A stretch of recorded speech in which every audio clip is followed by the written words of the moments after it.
आज हम चर्चा कर रहे हैं निर्जला एकादशी के व्रत पे। वैसे तो सभी को धन की परम आवश्यकता होती है। आज हर मनुष्य धन के पीछे भाग रहा है। तो इस वीडियो के माध्यम से हम आपको इस विषय में भी बताएंगे कि जो 31 तारीख को निर्जला एकादशी का व्रत है, उस निर्जला एकादशी के व्रत से कैसे आपके धन की प्राप्ति आपको हो सकती है। इसलिए इस वीडियो को 31 तारीख से पहले अवश्य आप भी देखें, औरों को भी अवश्य शेयर करें। आज हम जिस एकादशी व्रत की चर्चा कर रहे हैं, उस एकादशी का बड़ा बड़ा बड़ा महत्व। निर्जला एकादशी एक ऐसी एकादशी जिस व्रत को करने से बड़े पाप जो हैं एक क्षण में ऐसे नष्ट हो जाते हैं जैसे सूखी घास थोड़ी सी अग्नि के प्रज्वलित दिखाने पर ही नष्ट हो जाती है। वैसे ही निर्जला एकादशी के व्रत में बड़े से बड़े पापों को नष्ट कर देने की क्षमता है। और इस एकादशी का महात्म गर्ग संहिता में बताया गया है। गर्ग संहिता में भी बताया गया है और पद्म पुराण में भी इसका वर्णन किया गया है। नारद जी ने अपने ग्रंथों में इसका बहुत अच्छे से चर्चा की गई है। अन्य अन्य पुराणों में भी व्रत का, एकादशी व्रत का बहुत महात्म है। अनेक अनेक पुराणों में कहा गया इस एकादशी व्रत का महात्म क्या है। उसमें बहुत ही सुंदर बताया गया है। अश्वमेध सहस्त्राणि राजसु यश शतानि च एकादशी उपासस्य कलाम नार हितम सोडनम। अर्थात अश्वमेध यज्ञ 100 कर लीजिए, राजसु यज्ञ और हजारों कर लीजिए, लेकिन एकादशी व्रत, निर्जला एकादशी व्रत जो मनुष्य कर लेता है, ये बड़े बड़े यज्ञ उसके 10th भाग के बराबर नहीं है। ऐसा ही वशिष्ठ जी ने भी ये उदाहरण दिया है। और तो देवर्षि नारद ने भी उदाहरण दिया है राजा को अपने एक कहानी सुनाते हुए। बाबा भोलेनाथ ने माँ पार्वती को ये कहानी सुनाई, कथा सुनाई, और उसमें बहुत सुंदर चर्चा की गई।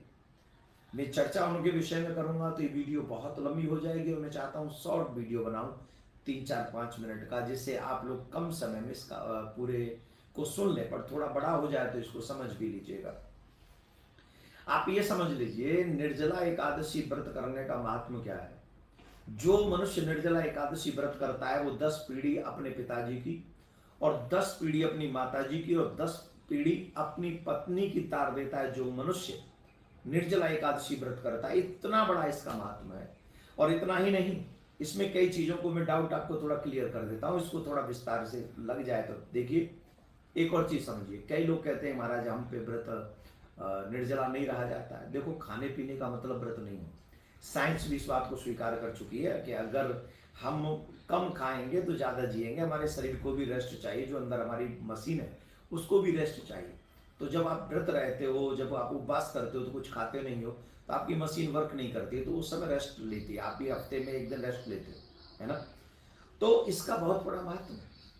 साइंस इस बात को नोबेल पुरस्कार प्राप्त कर चुका है, साइंस इसी बात पे कि महीने में 2 दिन फास्ट रहना चाहिए। एकादशी जो मनुष्य सुबह 4 बजे से दूसरे 4 बजे तक, दूसरे दिन के 4 बजे तक मीन्स 24 घंटे निर्जला एकादशी का व्रत करता है, शास्त्रों में इसका जानते हो क्या प्रमाण है। उसे 26 एकादशी, पूरे साल की एकादशियों का फल और अधिक मास की एकादशी का फल जो 2 आते हैं अधिक मास में, उसका भी पूरा फल मिल जाता है। 26 एकादशियों का फल मिल जाता है। और जो मनुष्य सारी एकादशी रहता है महीने पूरे साल की, और फिर भी अगर वो निर्जला एकादशी व्रत रखता है, तो इसमें महात्मा है मेरे प्यारे हो। जानते हो क्या, उसे 12 साल में जितने भी व्रत इत्यादि आते हैं उन सब का पुण्य निर्जला एकादशी दे देती है। इतना बड़ा महत्व, इतना बड़ा महत्व। जिन्होंने पूरे व्रत किए हो और निर्जला न रहा हो, वो शाम को जल पी ले तो 24 एकादशियों का फल उसको मिलता है। 2 एकादशी अधिक मास वाली कट ऑफ होती है बस। इतना बड़ा महत्व। हमें निर्जला व्रत खुद भी करना चाहिए, दूसरों को भी इसकी प्रेरणा देनी चाहिए। अगर न हो सके तो कम से कम सूर्यास्त तक हम व्रत करें बिना जल के, तो कम से कम 24 एकादशियों का फल मिलेगा। मैं आप सबसे निवेदन करूंगा, आप निर्जला एकादशी का व्रत 31 मई को करें। अब इसके पारायण की विधि भी मैं आपको बता देता हूं, वो भी आप बड़े ध्यान से देख लीजिए। पारायण का जो समय है वो 1 तारीख को होगा, 1/6/2023 को सुबह 6 बजे स्नान आदि पूजा करके। कैसे करना चाहिए इसका पारायण? एक वस्त्र में सुवर्ण को रखकर, एक घड़े में जल भरकर, थोड़ा मिष्ठान उसमें मिलाकर एक किसी ऐसे ब्राह्मण को बुलाएं जिस ब्राह्मण ने गायत्री मंत्र, जो ब्राह्मण गायत्री का पाठ करते हो, कर्मकांडी ब्राह्मण हो, उनको बुलाएं। उन्हें वस्त्र, पंखा और जो भी चीजें आप उनको दान दे सकते हैं वो दें। पहले उन्हें भोजन कराएं, उनके भोजन करने के बाद उन्हें द्रव्य दक्षिणा देकर विदा करें। उसके बाद आपको अन्न ग्रहण करना चाहिए या भगवान का भोग लगाकर स्वयं उस प्रसाद को पाना चाहिए। ऐसे आप पारायण कर सकते हैं। दूसरा, अगर आप ऐसा करते हैं तो मैंने कहा था धन की प्राप्ति होगी। धन 2 प्रकार के होते हैं। एक, जिस धन से हमारा शरीर पोषित होता है, हमारा संसार पोषित होता है। दूसरा एक आध्यात्मिक धन है। संसारिक धन जो लक्ष्मी जिसको हम लोग नोट समझते हैं, वो धन तो हमारे शरीर के रहने तक रहता है। परंतु जो व्यक्ति इस व्रत को करता है, ये आत्मा का धन है। धर्म धन, जो धर्म है वो धन है, और वो धन जो है वो परलोक तक हमारा साथ देता है। परलोक तक। हरिश्चंद्र महाराज ने जब स्वप्न में दान दे दिया था अपने राज्य को, तो इसी निर्जला एकादशी को व्रत करके उन्होंने पुनः ये राज्य प्राप्त किया, ऐसा प्रमाण मिलता है शास्त्रों में।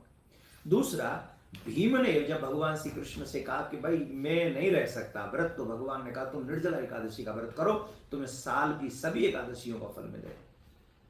तो जो आध्यात्मिक धन है हमारी आत्म पुष्टि के लिए, उस धन का सराबोर हो जाएगा आपके जीवन में निर्जला एकादशी व्रत करने से। और जो निर्जला व्रत करते हैं उन्हें धार्मिक धन तो मिलेगा ही, साथ में जैसे राजा हरिश्चंद्र की धन की प्राप्ति हो गई थी, ये सब कुछ देने वाली है। बस श्रद्धा से एक व्रत को करें, क्रोध न करें, काम को जीते, पृथ्वी पर शयन करें, जागरण